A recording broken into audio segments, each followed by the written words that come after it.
सबसे पहले आप सभी को मेरा प्यार भरा नमस्कार। जैसा कि आप लोगों को पता ही है, मेरा नाम है सुमन और मैं हूँ आपकी हिंदी और योगा टीचर।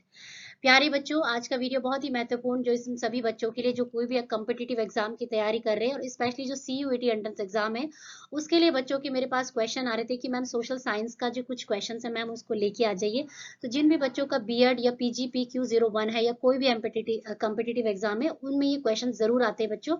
ये क्वेश्चन मैंने आजादी के मूवमेंट से लिए हैं, इंडियन नेशनल मूवमेंट से, तो आप भी जाके चेक कर सकते हैं। ठीक है, इससे पहले मैंने वीडियो बनाए थे टीचिंग एप्टीट्यूड के क्वेश्चन, जिन बच्चों ने नहीं देखे हैं वो जाके मेरे चैनल पे देख सकते हैं, और चैनल पे नए हैं तो सब्सक्राइब जरूर करके जाइएगा। चलिए बिना देर करे फटाफट शुरू करते हैं आज का वीडियो। सबसे पहला क्वेश्चन मैं ले रही हूँ, अमृतसर के जलियांवाला बाग कांड के नाम से ये फेमस है। आयोजित सभा पर किसने गोलियां चलाई थी? तो देखिए, अमृतसर जो कि पंजाब में है, वहां पे 1919 बैसाखी का दिन था और उस दिन लगातार अंधाधुंध गोलियां चली थी। तो यहाँ पे क्वेश्चन पूछा गया है कि किसके कहने पर ये गोलियां चलाई गई थी और किसके कहने पे वहां पे इतने सारे लोगों को मारा गया था। तो ये इसका नाम है जनरल डायर। ठीक है, तो ये एक मिलिट्री कमांडर था बच्चों, और उसने फायरिंग का ऑर्डर दिया। फायरिंग क्यों कही गई, आपको सोचने वाली बात है कि भाई जलियांवाला बाग को ही फायरिंग का निशाना क्यों बनाया गया और जगह का क्यों नहीं बनाया गया। क्योंकि हुआ क्या कि पंजाब में दो लीडर्स थे जिनका की नाम था सैफुद्दीन और सत्यपाल। तो उनको पुलिस ने पकड़ लिया था, तो उन्हीं के सपोर्ट में कि लोग कह रहे थे कि भाई आपने इनको क्यों पकड़ा, इनको छोड़ना चाहिए। तो लोग वहां पे बिल्कुल शांति ढंग से, बैसाखी का दिन था और कि लोगों मतलब जैसे कि त्योहार का दिन था, और इसी त्योहार की बात में ही लोगों ने अपनी बात रखी वहां पे जलियांवाला बाग में कि भाई आपको इनको छोड़ना चाहिए। तो वहां पे जो जनरल डायर था, उस टाइम का मिलिट्री कमांडर, उसने सीधे से अपनी जितनी भी ट्रुप थे उनको कमांड दे दिया कि आप जितने भी लोग हैं यहाँ पे उनको गोलियों से बिल्कुल खत्म कर दो। तो वहां पे बच्चे भी थे, बूढ़े भी थे और यंग तो थे ही थे। तो जितने थे A to Z सब पे गोलियां मार दी गई, और इसे जलियांवाला बाग कांड के नाम से फेमस माना जाता है, और ये हुआ था 13 अप्रैल 1919। ठीक है, तो किसी भी तरीके से क्वेश्चन घुमा के आ सकता है कि जलियांवाला बाग कांड कब हुआ था, या किसके कहने पे गोली चली थी, या कहाँ पे हुआ था, कितने तारीख को हुआ था। तो ये तीनों क्वेश्चन घुमा के इसमें कवर हो गए। ठीक है, नेक्स्ट क्वेश्चन आता है, किस वायसराय ने बंगाल का विभाजन किया था? Lord Lytton, Lord Ripon, Lord Curzon, Lord Minto. तो देखिए, जो बच्चों बंगाल का विभाजन हुआ था वो किया गया था लॉर्ड कर्जन द्वारा 1905 में। अब सोचने वाली बात यहाँ पे ये है कि भाई ये ब्रिटिश लोगों को क्या दिमाग में उनका सनका कि उन्होंने पंजाब का ही, सॉरी, बंगाल का ही विभाजन किया। कर्नाटक का क्यों नहीं किया, गुजरात का क्यों नहीं किया, दिल्ली का क्यों नहीं किया, बिहार का क्यों नहीं किया, है ना। सोचने वाली बात ये है। तो देखिए, अगर मैं बंगाल की बात करूं 1905 के बंगाल की, तो जो आज आप बिहार, झारखंड, उड़ीसा और हमारा बांग्लादेश देख रहे हैं ना, वो किसी जमाने में बंगाल हुआ करता था। तो क्षेत्रफल की दृष्टि से और जनसंख्या की दृष्टि से ये सबसे बड़ा स्टेट हुआ करता था 1905 में इंडिया में। तो ब्रिटिश लोगों ने क्या सोचा कि भाई क्यों ना अगर यहाँ पे फूट डलवा दिया लोगों को जाए, और अलग अलग स्टेट में भाई कहीं पे भी अगर आपको कोई भी जीतनी तो लोगों में क्या कर दो, फूट डलवा दो, है ना, उसे तोड़ दो। तो यही चीज यहाँ पे ब्रिटिशर्स ने किया कि जो सबसे बड़ा स्टेट था इंडिया का बंगाल, उसे विभाजित कर दिया, और ये किया गया लॉर्ड कर्जन द्वारा 1905 में। ठीक है, क्योंकि यहाँ पे इंडियंस भी, हिंदू भी ज्यादा थे, मुस्लिम भी ज्यादा थे, और उनके बीच आपस में अगर एक बार वहां दंगे भड़क गए तो समझ लो कि पूरे भारत में दंगे भड़क जाएंगे। इसलिए उन्होंने यहाँ का विभाजन किया। ठीक है, अब ये क्वेश्चन किसी भी तरीके से आ सकता है कि भाई बंगाल का विभाजन कब हुआ, या किस वाइसराय के अंडर में हुआ, है ना, और ये सारे क्वेश्चंस आपके इसी में कवर हो गए। नेक्स्ट क्वेश्चन आता है, स्वतंत्र भारत 1947 की प्रथम गवर्नर जनरल थे, यानी कि जब पोस्ट इंडिपेंडेंस हुई, इंडिपेंडेंस के बाद पहले गवर्नर जनरल थे, वो कौन थे? तो ऑप्शन है चक्रवर्ती राजगोपालाचारी, लॉर्ड वेवेल, सच्चिदानंद सिन्हा, लॉर्ड माउंट बेटन। तो लॉर्ड माउंट बेटन थे हमारे पहले गवर्नर जनरल। नेक्स्ट क्वेश्चन है, महात्मा गांधी ने करो या मरो का नारा किस आंदोलन में दिया था? अब भाई देखो, करो और मरो का नारा तो गांधी जी ने डेफिनेटली दिया, लेकिन आपको समझने वाली बात है कि करो और मरो की स्थिति कब आती है, कि जब आपकी कोई गले गले आ गए, है ना। तो यहाँ पे तो हम बात कर रहे हैं कि भारत की आजादी की, तो आजादी हमको कब मिली? 1945 और 47 के आसपास, है ना। तो इसमें जो जितने भी मूवमेंट थे ना, जो सबसे लास्ट मूवमेंट था वो आया था भारत छोड़ो आंदोलन, जिसे कि हम कहते हैं क्विट इंडिया मूवमेंट। ठीक है, क्विट इंडिया मूवमेंट को कहते हैं भारत छोड़ो आंदोलन। तो ये हुआ था गांधी जी ने ये नारा इसी में दिया था और ये मूवमेंट स्टार्ट हुआ था 1942 को। तो अगर कोई आपसे कोई ये भी क्वेश्चन आ जाता है कि बताओ भारत छोड़ो आंदोलन कब शुरू हुआ था, तो इसका आंसर होगा 1942। या क्वेश्चन इस तरीके से भी आता है कि बताओ भारत छोड़ो आंदोलन किसने स्टार्ट किया था, तो गांधी जी ने। या दूसरा क्वेश्चन आ सकता है कि करो और मरो का नारा किस आंदोलन के तहत दिया गया और किसने दिया, तो इसका आंसर होगा quit India movement, Mahatma Gandhi. ठीक है। नेक्स्ट है, मुस्लिम लीग ने किस वर्ष पृथक पाकिस्तान की मांग की थी, तो किस वर्ष सबसे पहले ये कहा गया कि भाई हमें तो सेपरेट स्टेट सेपरेट नेशन चाहिए, पाकिस्तान कब बोला गया, तो ये बात हुई सबसे पहले 1940 में। ठीक है। नेक्स्ट है, सीमांत गांधी किसे कहा जाता है, तो ऑप्शन है खान अब्दुल गफर खान, मोहम्मद अली जिन्ना, मोहम्मद इकबाल, लियाकत अली खान, तो इसका आंसर होगा खान अब्दुल गफर खान। नेक्स्ट है, नमक सत्याग्रह कब और कहां प्रारंभ हुआ था। देखिए नमक सत्याग्रह जिसे कि हम साल्ट सत्याग्रह के नाम से भी जानते हैं, बहुत ही फेमस हुआ था ये। और फेमस इसलिए नहीं हुआ कि ये गांधी जी ने स्टार्ट किया या उस समय आजादी की लड़ाई चल रही थी। देखिए इसमें सबसे फेमस इसलिए हुआ क्योंकि इसमें जन जन के लोग जुड़े। जन जन के लोग कैसे जुड़े मैं आपको बताती हूँ। क्योंकि ये जो मूवमेंट स्टार्ट किया था गांधी जी ने पैदल यात्रा करके किया था, और ये स्टार्ट किया था उन्होंने अपने अहमदाबाद के साबरमती आश्रम से 12 मार्च को और 1930 को, और खत्म किया था डांडी में जाके, जो कि वेस्ट कोस्ट में जगह है। वहां पे उन्होंने नमक कानून जो अंग्रेजों ने बनाया हुआ था उसे तोड़ा था। तो यहाँ पे क्वेश्चन पूछ रहा है कि कहाँ प्रारंभ हुआ था, तो कहाँ प्रारंभ हुआ था, साबरमती में।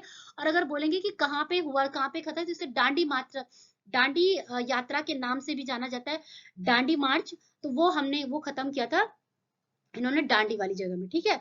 तो साबरमती से शुरू हुआ था और डांडी पे जाके खत्म हुआ था, और इसे नमक सत्याग्रह के नाम से जाना जाता है, साल्ट सत्याग्रह के नाम से जानता है। इसके अतिरिक्त इसे डांडी मार्च या डांडी यात्रा के नाम से भी जाना जाता है, तो इसका ऑप्शन होगा ए। ठीक है।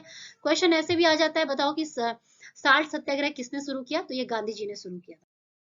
नेक्स्ट क्वेश्चन है, 1929 के कांग्रेस के लाहौर अधिवेशन की अध्यक्षता किसने की थी। ऑप्शन है मोतीलाल नेहरू, जवाहरलाल नेहरू, महात्मा गांधी और सुभाष चंद्र बोस। देखिए बच्चों ये क्वेश्चन बहुत बहुत बहुत इंपॉर्टेंट है। लाहौर अधिवेशन जो हुआ था कांग्रेस का, ये सबसे महत्वपूर्ण इसलिए है क्योंकि देखिए यही वो अधिवेशन और सेशन हुआ था जबकि हमारे जो लीडर्स थे उन्होंने बोला कि हमें पूर्ण स्वराज चाहिए, कंप्लीट इंडिपेंडेंस, मतलब अब हमें हमको किसी का सुपरविजन नहीं चाहिए, हमें पूर्ण रूप से आजादी चाहिए। तो यहाँ पे तो क्वेश्चन आया कि किसने की थी, तो इसका आंसर है जवाहरलाल नेहरू। लेकिन ये इंपॉर्टेंट इसलिए क्योंकि ये फर्स्ट वो सेशन था जिसमें कि पूर्ण स्वराज्य की मांग की थी। तो क्वेश्चन इस तरीके से भी आ सकता है कि बताओ पूर्ण स्वराज्य की मांग किस अधिवेशन में की गई, सेशन में की गई, तो आप आंसर दे सकते हैं लाहौर सेशन। दूसरा क्वेश्चन आता है कि लाहौर सेशन कब और कहां हुआ था, तो ये लाहौर में हुआ था 1929। लाहौर में नहीं, शायद आई थिंक मेरे ख्याल से मैं मिस कर रही हूँ जगह को, आप इस पॉइंट को मैं बाद में क्लियर कर दूंगी अपने कमेंट में जाके। फिलहाल आप ये बता सकते हैं कि 1929 में इसे किया गया था। नेक्स्ट है, इसमें क्वेश्चन आ जाता है, देखिए अब मैं आपको बताना चाहती हूँ बच्चों यहाँ पे कि यहाँ पे ये भी लिखा हुआ है कि 26 January observe independence day before आजादी। अब इसका आंसर मैं नेक्स्ट क्वेश्चन में बताऊंगी। When did India decided that 26 January observe as independence day. आपको मालूम है बच्चों कि अभी जो हम आजादी का दिन मनाते हैं 15 अगस्त, वो हमारा इंडिपेंडेंस डे पहले कब मनाते थे पहले हम मनाते थे 26 जनवरी को। तो 1929 को जब लाहौर अधिवेशन हुआ उसमें ये डिसाइड किया गया कि भाई अब तो हमें पूर्ण आजादी चाहिए। तो ये कहा गया कि जो 26 जनवरी होगी 1929 को हम उसे अपना आजादी का दिवस मानेंगे। तो इसीलिए 15 अगस्त तो हमारा आजादी का दिवस हो गया कि जब हमें सच में आजादी मिल गई। तो लोग इस 26 जनवरी की डेट को ना भूले, इसलिए इसे गणतंत्र दिवस के रूप में और कॉन्स्टिट्यूशन डे के रूप में मनाया जाता है। ठीक है। तो इसलिए इसको हमने भूलना नहीं है कि 26 जनवरी 1947 से पहले 1947 से पहले जो आजादी जो मनाई जाती थी वो 26 जनवरी को मनाई जाती थी, और वो किसके अंतर्गत कहा गया, लाहौर सेशन, जो कि 1929 में हुआ था जवाहरलाल नेहरू जी की अध्यक्षता में, जिसमें कि पूर्ण स्वराज्य की मांग की गई थी। नेक्स्ट है, साइमन कमीशन के बहिष्कार के दौरान लड़ते हुए किस नेता की मृत्यु होगी। तो देखो साइमन एक कमीशन लेके आए थे, उसमें ये बोला गया था कुछ उसके जो इंडिया एक्ट थे 1919 के जो कुछ एक्ट थे उसमें थोड़ा सा फेरबदल किया गया था, लेकिन उसमें सबसे घटिया चीज जो इसमें डाली गई थी उसमें ये कहा गया था कि जो इसमें सारे लोग होंगे ना वो केवल इंग्लिश लोग ही होंगे, लेकिन ब्रिटिशर्स ही होंगे। तो इसका विरोध करने के लिए हमारे जो लीडर्स थे वो सड़कों पे उतर आए, जैसे कि विठल भाई पटेल जी, बाल गंगाधर तिलक, लाला लाजपत राय और बटकेश्वर, सारे जितने भी लीडर्स थे तो यहाँ पे 4 ऑप्शन है। तो सही ऑप्शन ये है कि किस नेता की मृत्यु हो गई थी। मृत्यु कैसे हो गई थी? लाला लाजपत राय को लाठियों से उनकी खूब पिटाई कर दी गई थी और वो बुरी तरीके से घायल हो गए थे और उसके बाद हॉस्पिटल में कुछ दिनों के बाद उन्होंने दम तोड़ दिया था। ठीक है, तो 1927 में साइमन कमीशन आया था, ये भी क्वेश्चन आ जाता है। ठीक है, और किस नेता की मृत्यु हुई थी? वो है लाला लाजपत राय। नेक्स्ट है, खिलाफत आंदोलन की अग्रणी नेताओं में थे मोहम्मद अली, शौकत अली, मोहम्मद इकबाल, अबुल कलाम आजाद और उपरोक्त सभी। तो देखो, खिलाफत आंदोलन साफ साफ बता देती हूँ कि 2 ब्रदर्स थे जिनका को अली ब्रदर्स के नाम से जाना जाता है, मोहम्मद अली और शौकत अली। इन्होंने ये खिलाफत मूवमेंट स्टार्ट किया था। नेक्स्ट क्वेश्चन है, the Indian national Congress was formed in 1882, 1885, 1886 and 1872। तो ये फॉर्म हुई थी 1885 में। नेक्स्ट क्वेश्चन है, Swaraj is my birth right and I shall have it. Swaraj मेरा जन्म सिद्ध अधिकार है, ये भाई किसने बोला था? ये बोला था बाल गंगाधर तिलक जी ने। अब देखिए यहाँ पे कुछ मैंने यहाँ पे एक्सप्लेन किया आपको। लाला लाजपत राय, बिपिन चंद्रपाल, बाल Gangadhar Tilak, known as a लाल बाल पाल।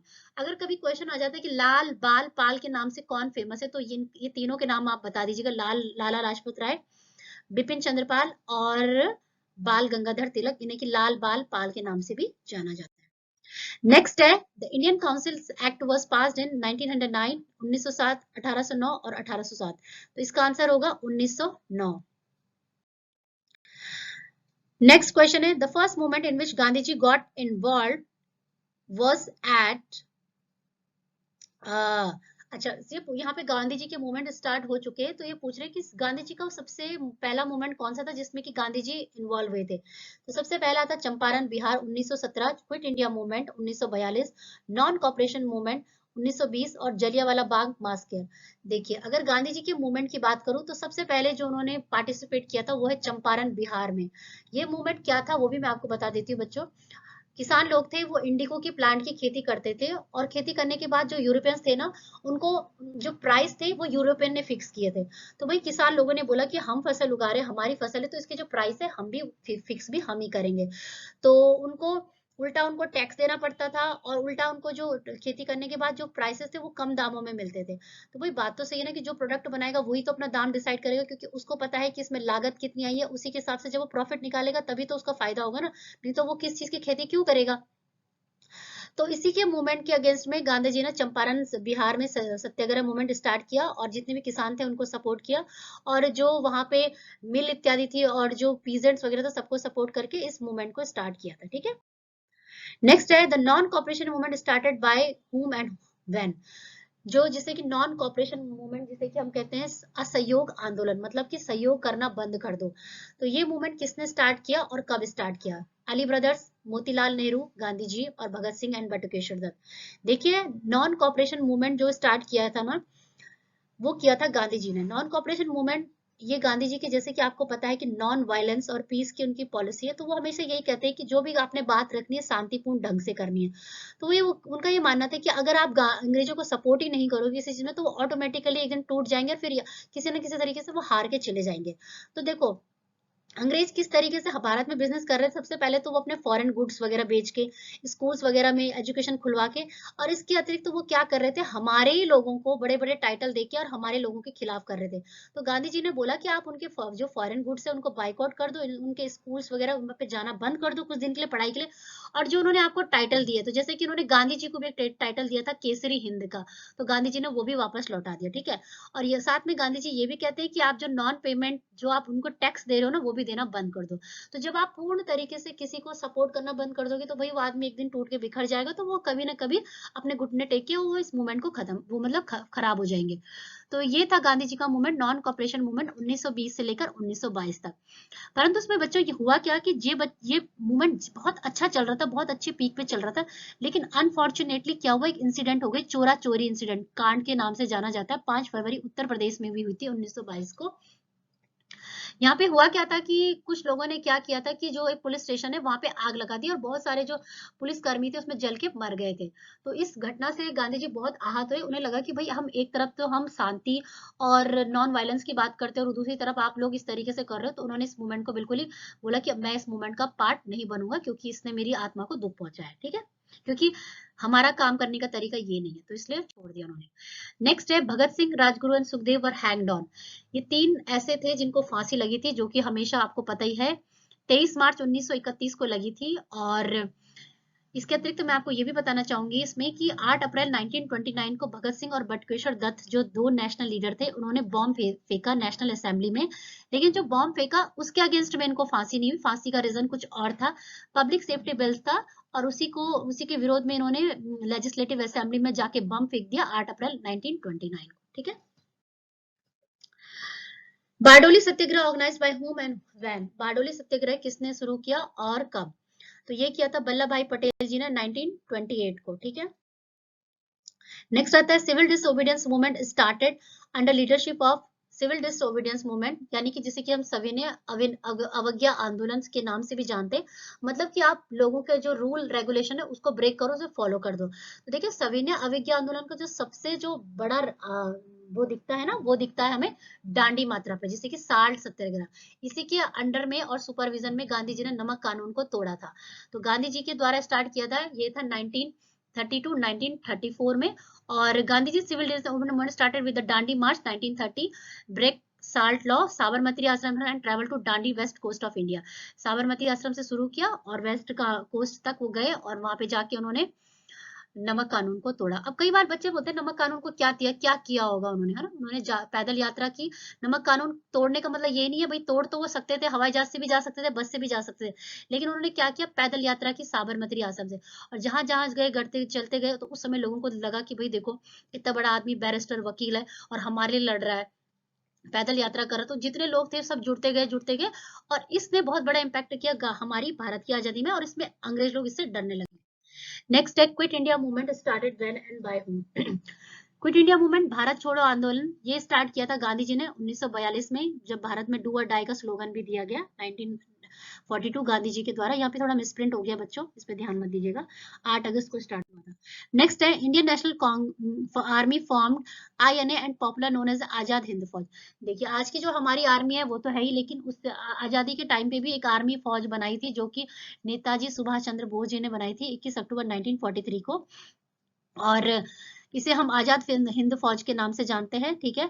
और इसमें नारा दिया था, देखो दिल्ली चलो एट जय हिंद स्लोगन भी केम, जो आया था ना, वो भी इसी मूवमेंट के टाइम पे आया था। तो क्वेश्चन इस तरीके से भी आ जाता है कि दिल्ली चलो का स्लोगन किसने दिया था, या जय हिंद का, या आजाद हिंद फौज के संस्थापक कौन थे? तो इसमें आंसर आएगा नेताजी सुभाष चंद्र बोस। ठीक है। नेक्स्ट है Raoult act passed in.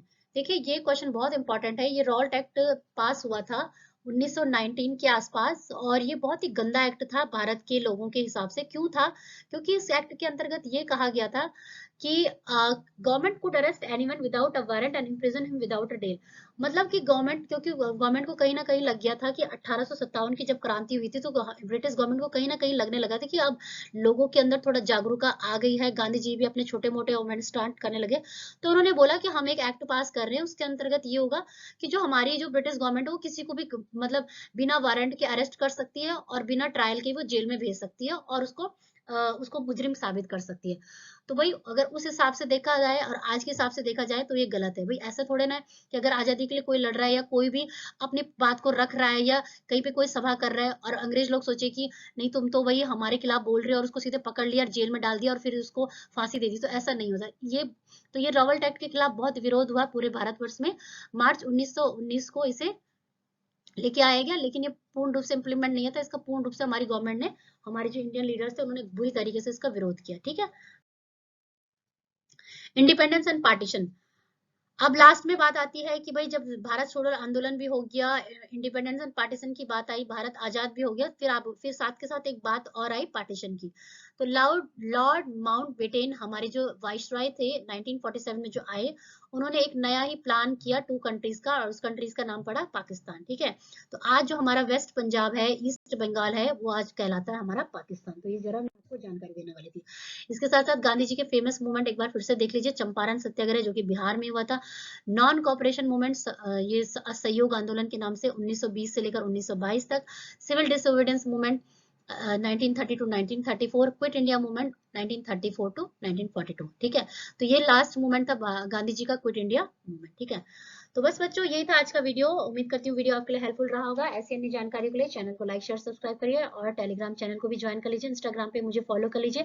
Instagram की आईडी मैंने चेंज कर दी है, टीचिंग एंड लर्निंग हब के नाम से खोल दी है, आप चाहे तो उसे सब्सक्राइब कर सकते हैं।